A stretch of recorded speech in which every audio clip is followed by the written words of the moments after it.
Hello my dear friends and welcome back to this session of my English class. बच्चों, जैसा कि आप जानते हैं, हम पिछले सेशन में पोएम पढ़ रहे थे रनिंग थ्रू द रेन। हमने पोएम पढ़ ली थी। आज हम इसके एक्सरसाइज पार्ट और जो कुछ न्यू वर्ड मीनिंग्स है उनको देखेंगे। तो चलिए, let's not waste the time and read the exercise part of running through the rain.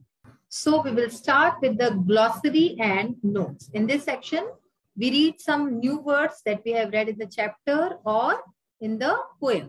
इस पोएम में हमने जो नए शब्द पढ़े हैं उनके ही बारे में हम देखेंगे कि वो वर्ड्स क्या है, वो फ्रेज हैं या फिर एडजेक्टिव, वर्ब, नाउन किस श्रेणी में आते हैं और साथ ही में उनके मीनिंग्स इंग्लिश एंड हिंदी दोनों में. तो फर्स्ट जो हमारा वर्ड है वो एक्चुअली फ्रेज है, fond of.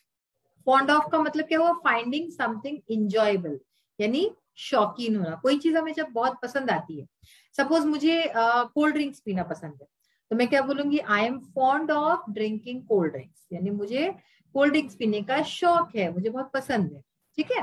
Next word is मेरी. मेरी का मतलब है, ये एक एडजेक्टिव वर्ड है और इसका मतलब है हैप्पी, जॉयस या फिर हिंदी में खुश.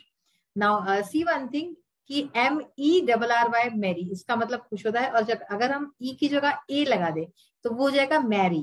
मैरी का मतलब शादी. ठीक है ना, कि मैरी मी, अगर मैं ऐसे बोलूं मैरी मी तो यानी मुझसे शादी करो. और मैरिज, मैरी से ही वर्ड बना है मैरिज, यानी कि शादी. ओके. अब है नेक्स्ट वर्ड ट्रिप्स ओवर. यहाँ पे OVER है. ठीक है ना, ये जो एक आपको ऊपर कॉमा दिख रहा है वो एक इसको बचाने के लिए है. तो ट्रिप्स ओवर इस तरह से भी लिखते हैं, moves with quick light steps dances over, यानी कि बहुत जल्दी और हल्के पांव से भागना और डांसेस ओवर, जो डांस करता है, आवाज करते हुए गिरता है. किस चीज के लिए यूज हुआ था ट्रिप्स ओवर? बारिश के लिए, रेन के लिए. Next word is plain. Plain is again an adjective, विशेषण का शब्द है. इसका मीनिंग क्या है? फ्लैट ग्राउंड, समतल, जो समतल जमीन होती है उसके लिए प्लेन शब्द का यूज किया गया है.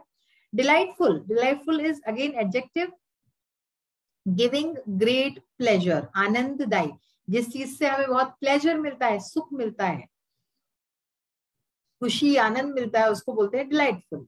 Next word is blossoms. Blossoms is noun.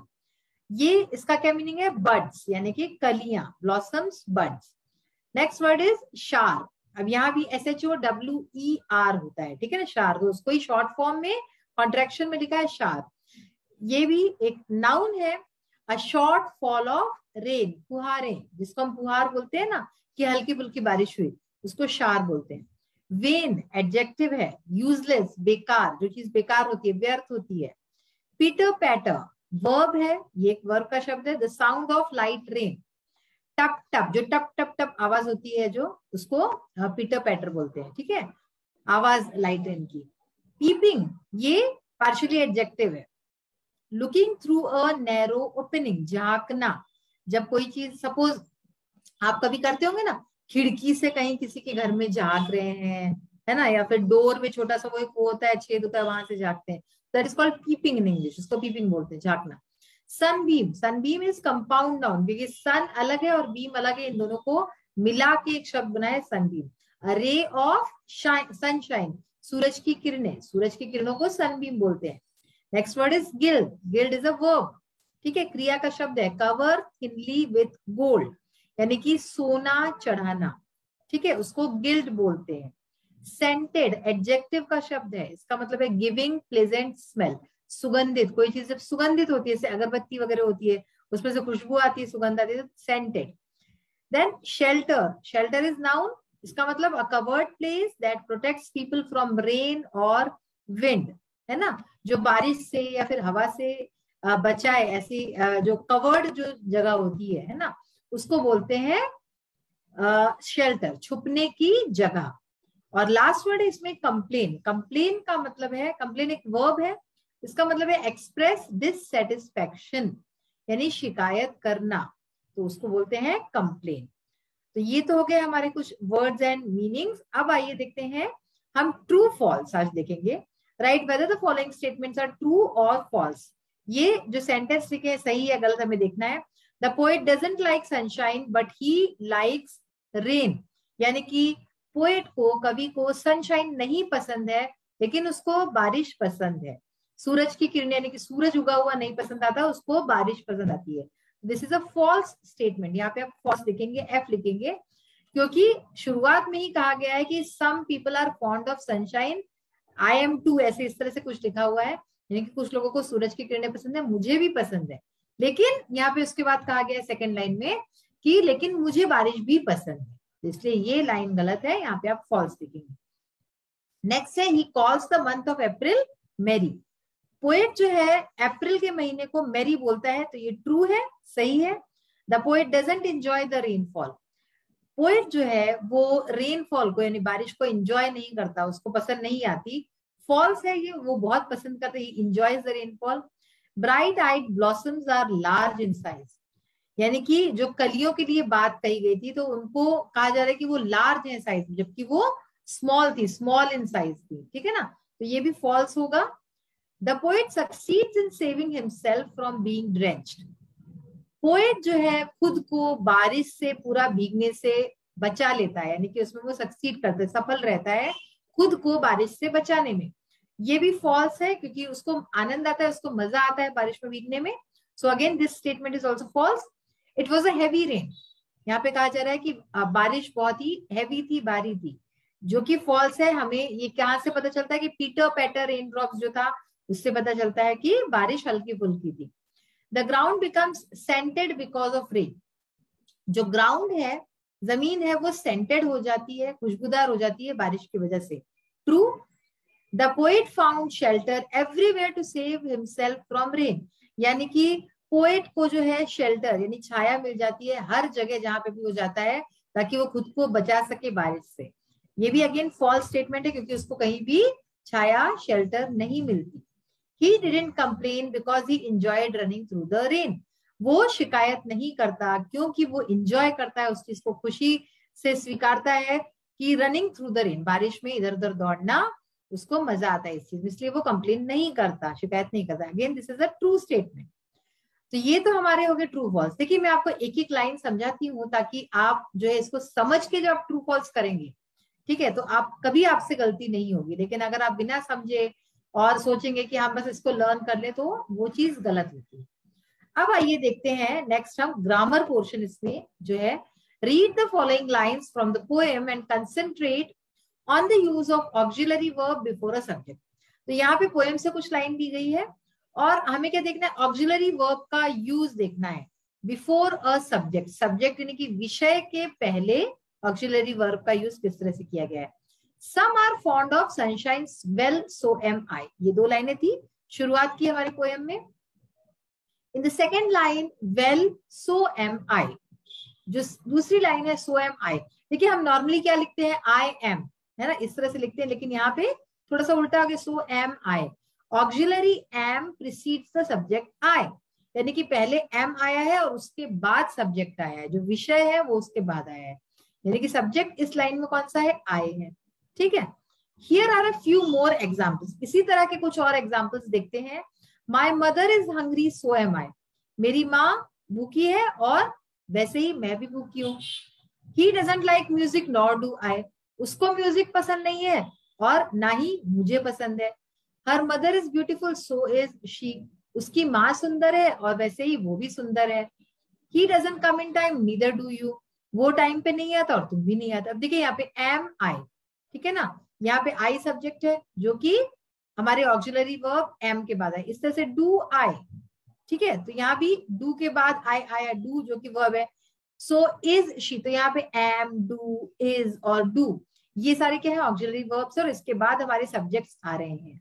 तो इसी तरह से हमें कुछ रिस्पॉन्सेज लिखने हैं। Write responses to the given sentences as suggested about. जिस तरह से ऊपर बताया गया है ऐसे ही हमें यहाँ पे लिखना है। तो आइए अब हम इस पार्ट को भी देखते हैं और कुछ और भी एक्सरसाइजेज हैं उसको भी देखते हैं। So today we will start with the word study exercise. So in the word study exercise basically कुछ शब्दों से रिलेटेड, वर्ड से रिलेटेड एक्सरसाइज होती है। फिर उसमें हमें वर्ड मीनिंग्स भी हो सकते हैं, या फिर जैसे कि यहाँ पे है correct the spelling of the following words. यहाँ पे इनकरेक्ट स्पेलिंग लिखी हुई है जिसको हमें करेक्ट करना है। तो देखिए फर्स्ट वर्ड है हमारा रेन, ठीक है, first word is rain. Second word is falling, यहाँ पे आई ए लिखा है जो कि ए आई होगा रेन में, फॉलिंग में डबल एल आता है। मैरी MERRY आता है, ये जो अंडरलाइंड है ये सारी करेक्ट स्पेलिंग है हमारी। फिर है प्लेन PLAIN, यहाँ पे PLIAN लिखा है जो कि इनकरेक्ट है। डिलाइटफुल में सिंगल एल आता है, not double L. Blossoms, blossoms में डबल एस आता है जो कि यहाँ पे लिखा है, इधर सिंगल एस है। इसी तरह से लाफिंगली, लाफिंगली में यू और ए की जगह बदल दी गई है जो कि गलत है, LAU होता है। अगर आपको लाफ की स्पेलिंग आती है तो लाफिंगली की भी आप आराम से लिख सकते हैं। देन है एस्केप, एस्केप में सी आता है, नॉट के। और इसी तरह से सनबीम में BEAM होता है जो कि यहाँ पे BEEM लिखा है, विच इज इनकरेक्ट। तो इस तरह से ये जो आपकी स्पेलिंग्स है इनको आप अच्छे से लर्न कर लीजिए। Rain, falling, merry, plain, delightful, blossoms, laughingly, escape and sunbeam. तो ये करेक्ट स्पेलिंग्स है, इनको आप लर्न कीजिएगा। Match the words in column A with their meanings in column B. तो यहाँ पे वर्ड मीनिंग का जो है आपको मैच करना है। यहाँ मैंने आपको answers like always I do, मैंने डायरेक्टली सामने लिखे हुए answers are given directly. Fond of का मीनिंग क्या है? अफेक्शनेट, लविंग, ठीक है। मैरी यानी हैप्पी, टू यानी ऑल्सो, जब TOO लिखते हैं हम तो इसका मतलब होता है ऑल्सो, यानी कि कोई चीज और भी होती है, ठीक है। I like sunshine, I like rain too, यानी कि मुझे सनशाइन पसंद है, मुझे बारिश भी पसंद है ना। अब नेक्स्ट है लिटिल यानी कि small, pass, go, move, vain यानी कि यूजलेस, बेकार, व्यर्थ, pitter patter the sound of light rain, shelter, protection, cover, plain, even ground. तो इसमें से कई सारे शब्द तो आप देख रहे होंगे कि वही है जो हमने ग्लॉसरी में पढ़े थे, वही शब्द फिर से आए हैं। तो प्लेन मतलब इवन ग्राउंड, यानी कि जो एक जैसी समतल जमीन होती है उसको प्लेन बोलते हैं। अब देखिए ग्रामर का जो पोर्शन हमने पढ़ा था ऑक्सिलरी वर्ब्स का, उसी का देखते हैं। My father is very thin, यानी कि मेरे पिता बहुत थिन है, थिन यानी पतले। सो एम आई, तो हमने यहाँ पे क्या लिखा? सो एम आई, वैसे ही मैं भी हूं। शी डजंट लाइक क्रिकेट, उसे क्रिकेट पसंद नहीं है। नॉर डू आई, मुझे भी पसंद नहीं है। तो यानी कि यहाँ पे हम क्या कर रहे हैं कि जो फर्स्ट सेंटेंस जो कह रहा है उससे ही मेल खाता हमारा सेकंड सेंटेंस जो हम लिख रहे हैं, उससे मेल खाता लिख रहे हैं। अगर फर्स्ट सेंटेंस में कहा जा रहा है फादर इज थिन, तो वैसे ही मैं भी हूं। अगर सेकंड में लिखा जा रहा है कि उसको क्रिकेट नहीं पसंद है, तो मुझे भी नहीं पसंद है। ठीक है, आपको समझ में आई बात? She doesn't like cricket, nor do I. He is very polite, so am I, वो बहुत पोलाइट है, विनम्र है, मैं भी हूं। So they are very rough, should they be, अब यहाँ पे कुछ हमने चेंज कर दिया, ठीक है। वो लोग बहुत रफ हैं, रफ यानी कि जो लोग अच्छे से बोलते नहीं है और इस तरह से व्यवहार करते हैं। शुड दे बी, तो क्या उन्हें होना चाहिए? My friend knows Urdu, so do I, मेरे फ्रेंड को उर्दू पसंद है, उर्दू आती है, मुझे भी आती है। सो डू आई, मुझे भी आती है वैसे। अब एक कंपोजिशन लिखनी है हमें लास्ट में। Write in about 100 words on the topic trees are the source of rain. तो 100 शब्दों में हमें एक पैराग्राफ लिखना है। Trees are the source of rain, यानी कि जो पेड़ होते हैं वो बारिश के एक सोर्स है, माध्यम है, ठीक है।